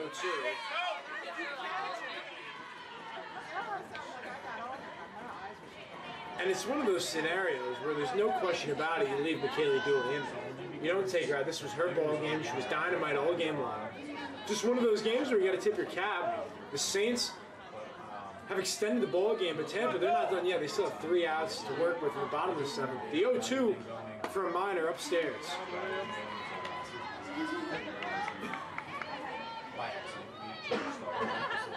It's Capos. Capos has 1 hit and 1 run on the day. Struck out once. And the 1-2 from Minor. It's behind Farrell. Behind Farrell into the plate.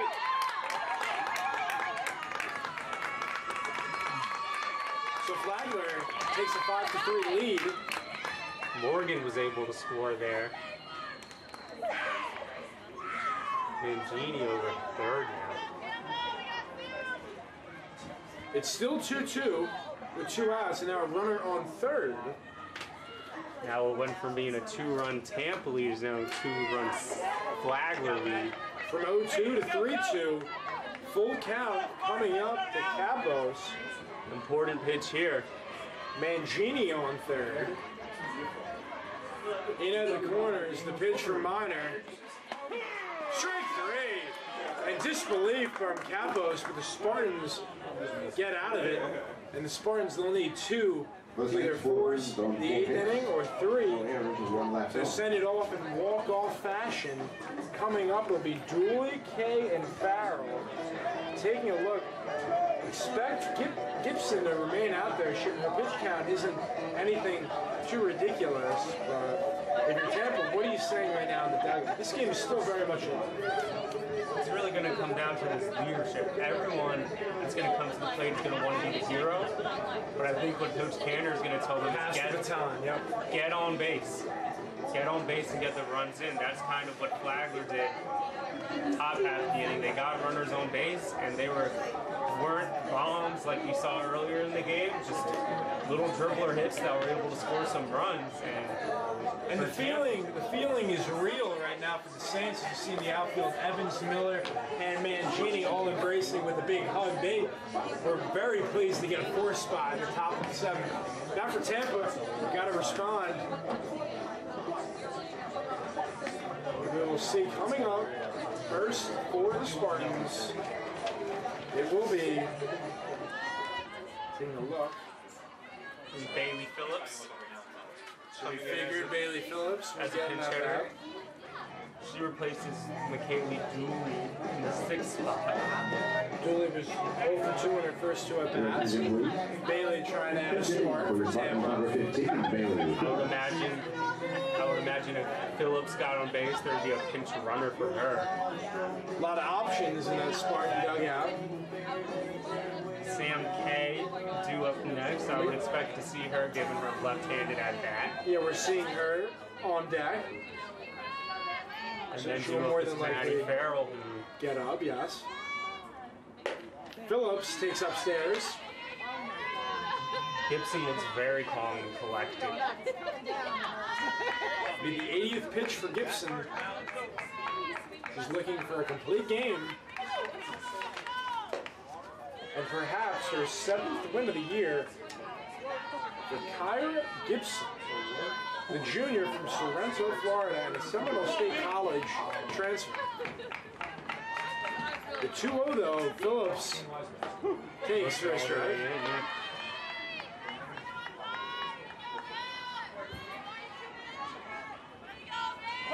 Bailey will try to get on any way possible. The 2-1. That one will find the left field gap, and it'll be a base hit for Bailey Phillips. Quality hitting off the bench for Tampa. The 4th hit of the game for the Spartans.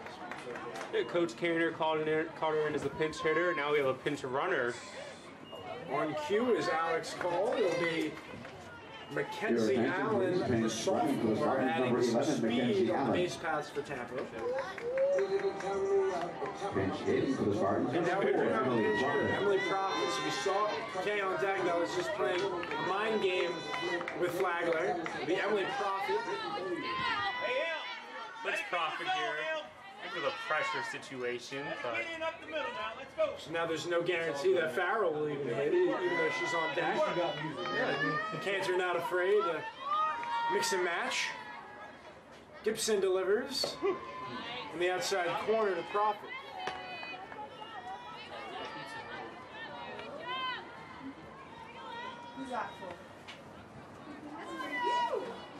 for Prophet, this is her 3rd at-bat on the season. Good job, man. Good job. 1-1 the count. Good pitching. And maybe just trying to throw Gibson off a little bit by showing her a batter she has not faced yet. The 1-1 to Prophet, just a bit low. And a long glare from Gibson to the home plate umpire Tahana. She wanted that goal. Very close pitch there. Hohenfield coming in to talk to Gibson, try to collect her nerves. And now Prophet will get in contact with Coach Canner, and Maddie Farrell will join the conversation. She's awaiting on deck. 2-1 the count right now. I think if you're a Spartan fan, you just saw Flagler drop 4 runs on top of the inning. Think to yourself, why not us? Why not now? Also, while we have this quick break, quick thank you to our sponsor, Pizza Hut, for providing great pizza, food throughout lots of our games.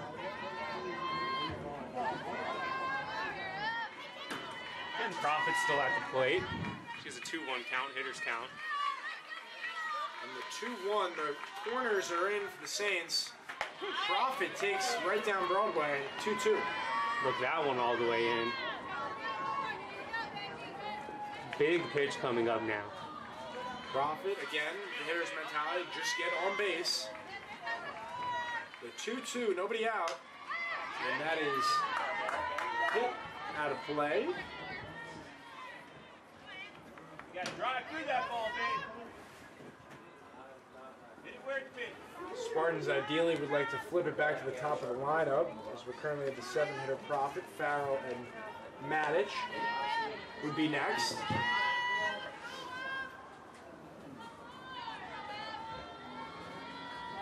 Allen over at first has not given the appearance of looking to steal. 2-2, nobody out. Emily Profit. An excuse me swing there, spoils it. Pitch way in. She took kind of a golf club swing at it, fouled away. She was expecting out over the plate, got jammed inside. And we'll do it again. Gibson, the payoff. And Profit, she's making her work. Spoiling several pitches in a row now. Gibson very stoic in the circle, not much expression from her, not a lot to read off of. Come on, Ed. Up the middle, babe.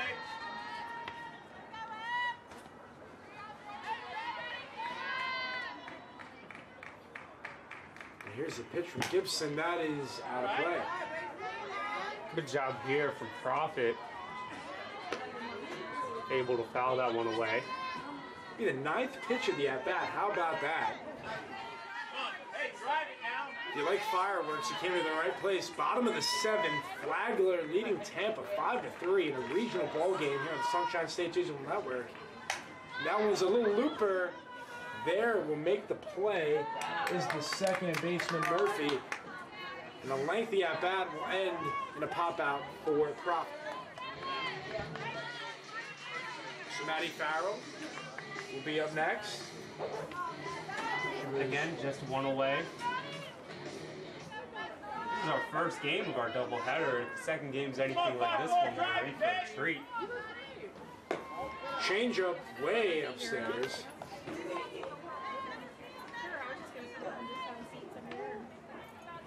On deck would be Matic, but I think we're seeing Lauren Pasco out there with the double switch from earlier.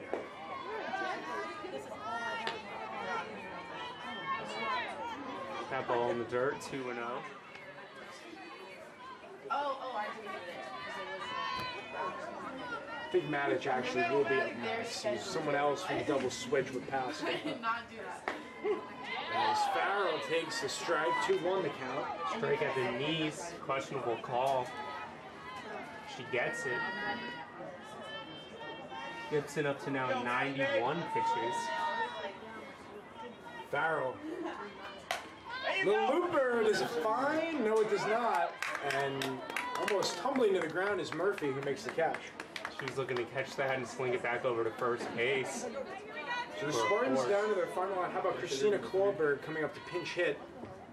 Now pinch hitting for the Spartans, number 3, Christina Klorberg.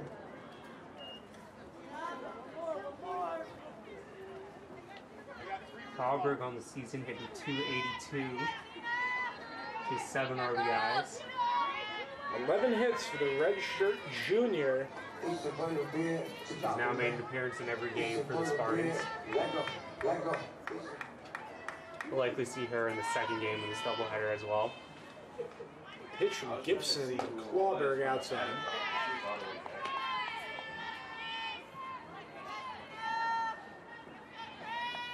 Emily Jansen, leadoff hitter, awaits on deck. Klorberg's able to get on board. The 1-0 on the black, 1-1 the count.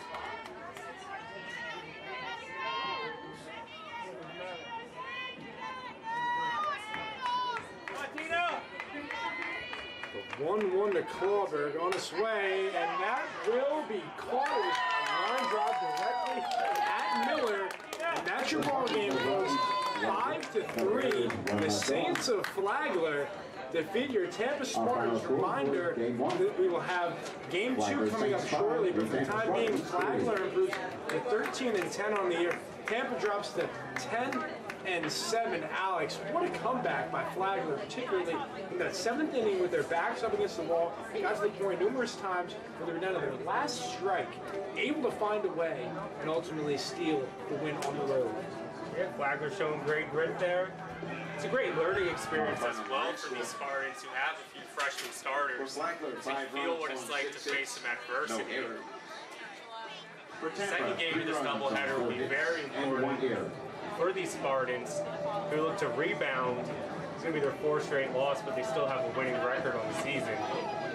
We have an estimated time of 6:10 for Game 2 between the Saints and the Spartans. For Alex Kirsch, I'm Connor Moore.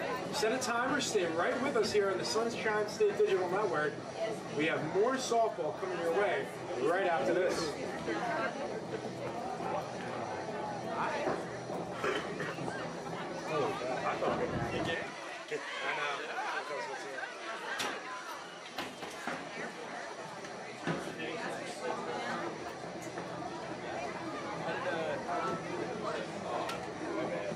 You were looking at me. No, you were looking at me.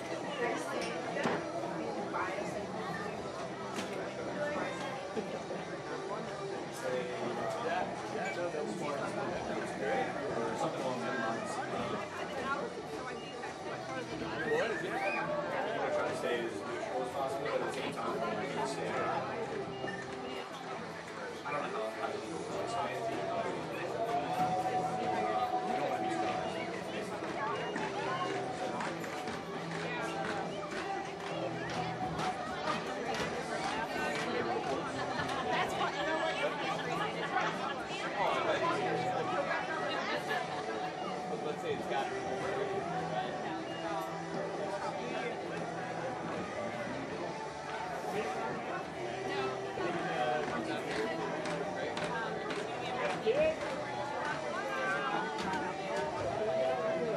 No, it's true. Brady, anything what's up? She did it last semester too. A bunch of stuff. Marketing, yeah. Probably just think about my age. Dude, it's a writing intensive course. That's what I like. See, I haven't written anything. Yeah, when she was like, what have you learned? Like, when this questions, I had to like reflect. Yeah, just go back to the. I went through her objectives and then, Yeah, that's what I thought that was you, but I wasn't sure. I just saw the press conference. yeah. I still haven't gotten the text. I got it on lunch, but $4. I don't have any tests. Actually, you're in left field, but you're playing. When do we have those? No. Once every 2 weeks. Oh, the assessment. Yeah, literally. You know what I'm quizzing with. Yeah. I mean, the things that we can literally look up whatever we want to take. There's like things like quiz, and like, we haven't taken a quiz. She was going to give us one in class.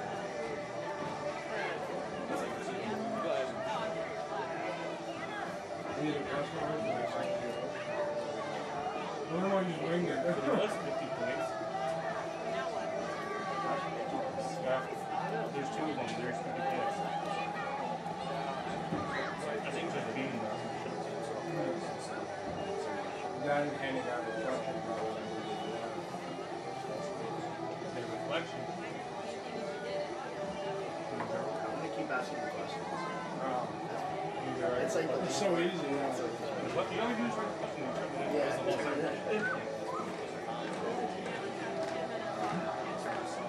I mean, I did a little bit of research. Yeah. Finding topic. What time was it? I think 6:10.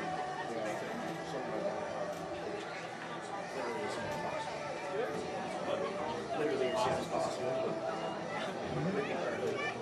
Sorry, right now. I love how 2 weeks ago we were happy to visit, learning 50 degrees.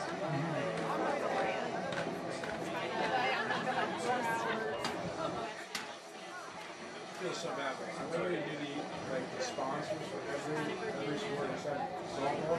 This is the only one where actually I get you did. I was like thinking about doing it, but I'm like, I forgot to slow down. I'm just gonna like say it the wrong way.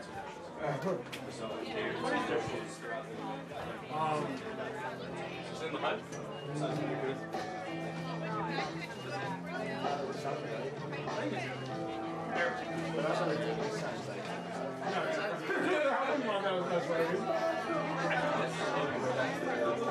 I'll look it up.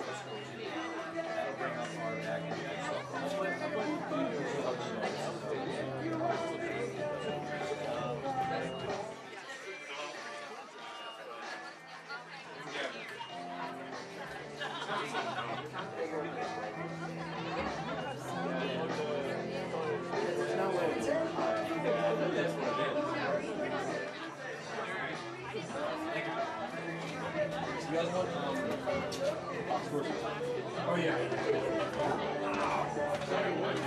Making it great again. That's close? Yeah. Better ingredients, better pizza.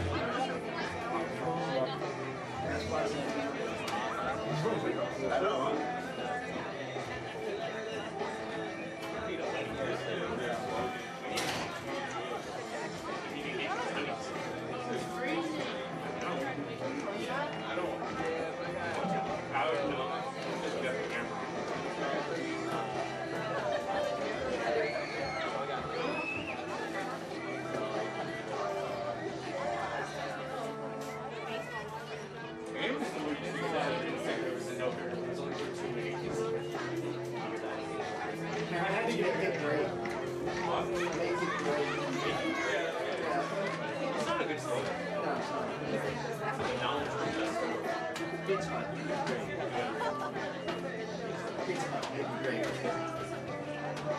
I've never heard someone say that. I know better ingredients, better pizza. You know that one? Better ingredients, better pizza. Tough down. What's a little Caesar? Pizza, pizza, right? Pizza, yeah. Pizza.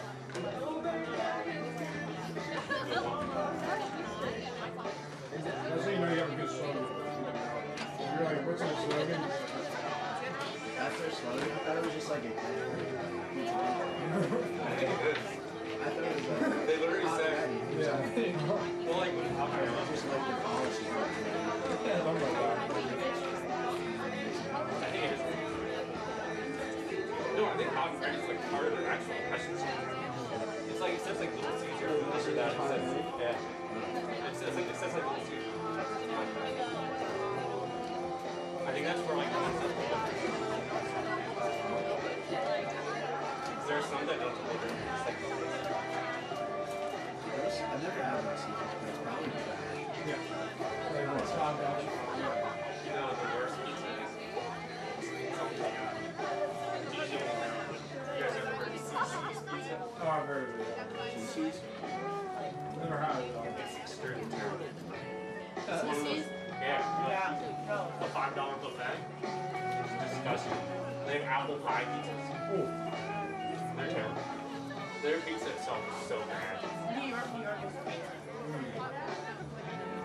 All those Mama Rosas and everywhere. I've never tried that. I've been there. New York pizzas. I've been there. Greek pizza. Yeah, they're always great. Always great. That thin crust. Oh, it's so good. Grace know how to make We're Greek maybe pizza. trying to hit all the weight. Yeah, really. It's just in like the perfect location. Right next to everything.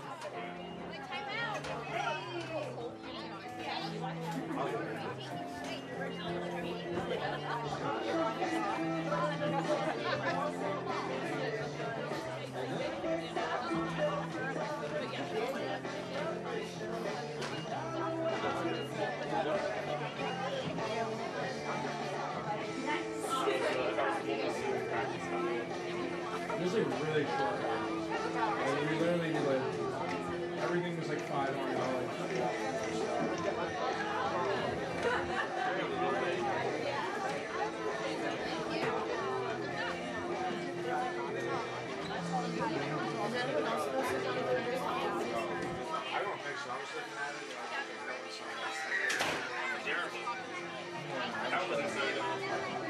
wasn't expecting it. I was just supposed to start early. I really walked in here.